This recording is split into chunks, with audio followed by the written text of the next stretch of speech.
Hello guys, welcome back. In this video, I am going to show you how to scan QR code in Squid Busters.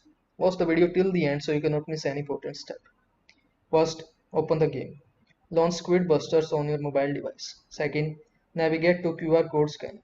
Look for a QR code icon or a scan option within the game's menu. This is often found in the settings main menu or a specific event or promotion page.